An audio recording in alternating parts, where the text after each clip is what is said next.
Hello everyone, এই ভিডিওতে আমরা বিস্তারিতভাবে জানব এফআইআর কি, কেন এফআইআর করা হয়, কখন এফআইআর বাধ্যতামূলক, এফআইআরে কি কি লেখা থাকে এবং এফআইআর আর জিডির মধ্যে কি পার্থক্য। ওয়েস্ট বেঙ্গল পুলিশ ইন্টারভিউয়ে কিভাবে উত্তর দিতে হবে, এই টপিকটা ভীষণ গুরুত্বপূর্ণ, তাই ভিডিওটি শেষ পর্যন্ত অবশ্যই দেখুন। দেখো, এফআইআর কি, এফআইআরের ডেফিনেশন বা সংখ্যা। এফআইআর হলো ফার্স্ট ইনফরমেশন রিপোর্ট, কোনো কোনো কগনিজেবল অফেন্স সম্পর্কে পুলিশের কাছে দেওয়া প্রথম লিখিত তথ্য বা অভিযোগ। কগনিজেবল বলতে কোনো গুরুতর অপরাধ। অপরাধ দুই ধরনের হয়, দেখো, একটা হচ্ছে গুরু অপরাধ, একটা হচ্ছে লঘু অপরাধ। তাহলে গুরু অপরাধের ক্ষেত্রে পুলিশের কাছে দেওয়া প্রথম লিখিত বা অভিযোগই হলো এফআইআর, ফার্স্ট ইনফরমেশন রিপোর্ট। সহজ ভাষায় কি, বড় কোনো অপরাধ ঘটলে পুলিশ প্রথমে যেটা লেখে সেটাই এফআইআর। এফআইআর কেন করা হয়? দেখো, এফআইআর করার মূল উদ্দেশ্য হলো অপরাধের তথ্য সরকারিভাবে নথিভুক্ত করা। কোনো একটা অপরাধের যে তথ্যগুলো রয়েছে সেই তথ্যগুলোকে সরকারিভাবে নথিভুক্ত করা, এছাড়া তদন্ত শুরু করা, প্রমাণ সংরক্ষণ করা, অপরাধীকে শাস্তির আওতায় আনা। এফআইআর ছাড়া কিন্তু আইনিভাবে তদন্ত শুরু করা যায় না। এখানে যে গুরুতর অপরাধ বা কগনিজেবল অফেন্স, এই বিষয়টা কি? কগনিজেবল অফেন্স যেসব অপরাধ পুলিশ আদালতের অনুমতি ছাড়াই এফআইআর নিতে পারে বা গ্রেপ্তার করতে পারে। যেসব অপরাধের ক্ষেত্রে পুলিশ আদালতের অনুমতি ছাড়াই, মানে আদালতের কাছে অনুমতি চাইতে হবে না, অনুমতি ছাড়াই এফআইআর নিতে পারে বা গ্রেপ্তার করতে পারে, সেই অপরাধটাকে কগনিজেবল অফেন্স বলছে। তাহলে কগনিজেবল অফেন্সের মধ্যে কি কি পড়ছে?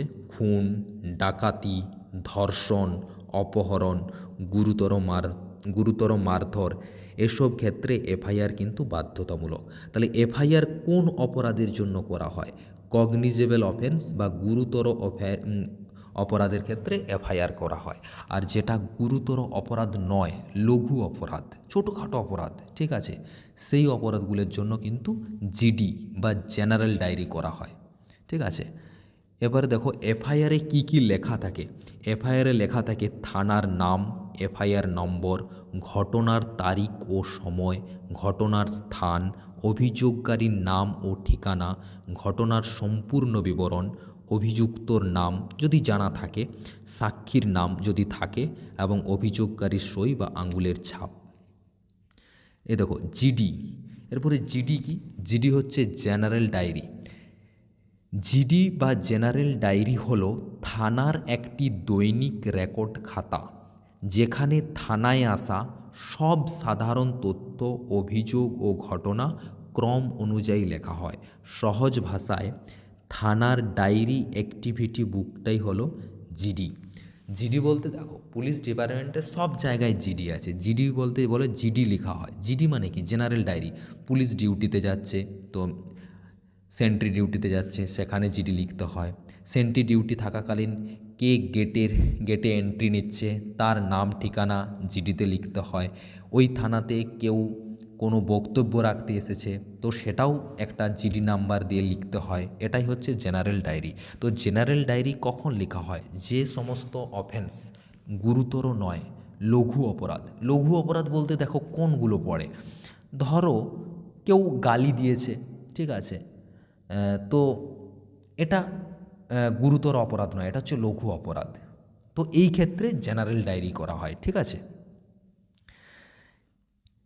জিডি কেন করা হয়? জিডি করা হয় থানায় পাওয়া তথ্য নথিভুক্ত করার জন্য, ভবিষ্যতে প্রমাণ হিসাবে ব্যবহার করার জন্য, সাধারণ অভিযোগ লিখে রাখার জন্য, পরিস্থিতি নজরে রাখার জন্য, এবং সব বিষয় এফআইআর করার মতো বড় হয় না, সেই জন্য জিডি লেখা হয়। সব বিষয়ে কিন্তু এফআইআর হয় না, সেই জন্য জিডি করতে হয়। জিডিতে কি ধরনের বিষয় লেখা হয়? Very important. কি ধরনের?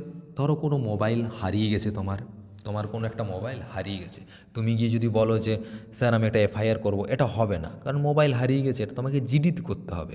তোমার বাইক বা সাইকেল হারানো, ঝগড়া বা কোনো পারিবারিক সমস্যা যদি হয়, কোনো একটা পারিবারিক ঝামেলা, স্বামী স্ত্রীর মধ্যে কোনো একটা ঝগড়া হচ্ছে বা বাবা মায়ের মধ্যে কোনো একটা ঝগড়া হচ্ছে, সেই ক্ষেত্রে জিডি করতে হয়।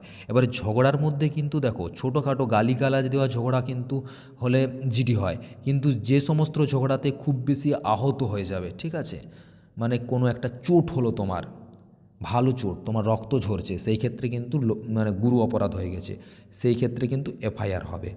এছাড়া কোনো হুমকি পাওয়া, তুমি কোনো একটা কলে হুমকি পেয়েছো, কেউ তোমাকে কলে হুমকি দিচ্ছে, ভয় দেখাচ্ছে, সেই ক্ষেত্রে জিডি হবে, এফআইআর হবে না। সন্দেহজনক ব্যক্তি বা কোনো ঘটনা, তুমি কোনো একজন ব্যক্তিকে সন্দেহ করছো, তুমি জানো না কিন্তু সন্দেহ করছো, সেক্ষেত্রেও কিন্তু জিডি হবে। সাধারণ কোনো ছোটোখাটো অভিযোগ এবং পুলিশ টহলের তথ্য, প্রথমে যে বলছিলাম না পুলিশ সেন্ট্রি করে, সেন্ট্রি ডিউটি করছে, গেটে কে এন্ট্রি নিচ্ছে, এই সমস্ত কিন্তু জিডিতে লেখা থাকে। দেখো নন কগনিজেবল অফেন্স বেশি জিডিতে যায়।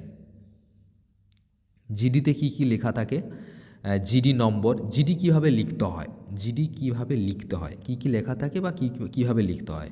জিডি নম্বর দিতে হয়, তারপর তারিখ ও সময়, অভিযোগকারী যে জিডি করলো তার নাম এবং ঠিকানা, অভিযোগের সংক্ষিপ্ত বিবরণ, কোন বিষয় নিয়ে সে অভিযোগ করেছে তার সংক্ষিপ্ত বিবরণ থাকবে, এবং তারপরে ঘটনাস্থল, কোন জায়গায় ওই ঘটনাটা ঘটেছে, এবং কর্তব্যরত অফিসারের নাম, যে অফিসার ওই সময় ডিউটিতে রয়েছেন সেই কর্তব্যরত অফিসারের নাম, এবং সই ও আঙুলের ছাপ, যিনি জিডি করতে এসেছেন তার সই এবং আঙুলের ছাপ।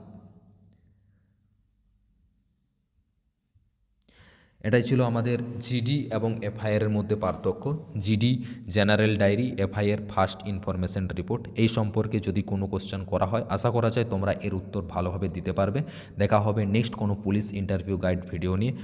যদি ভিডিওটি ভালো লেগে থাকে তো অবশ্যই চ্যানেলটি সাবস্ক্রাইব করো, তুমি সাবস্ক্রাইব করলে আমি অনেক মোটিভেশন পাই ভিডিও বানানোর জন্য। দেখা হবে নেক্সট ভিডিওতে, ততক্ষণের জন্য টাটা বাই বাই, জয় হিন্দ, জয় ভারত।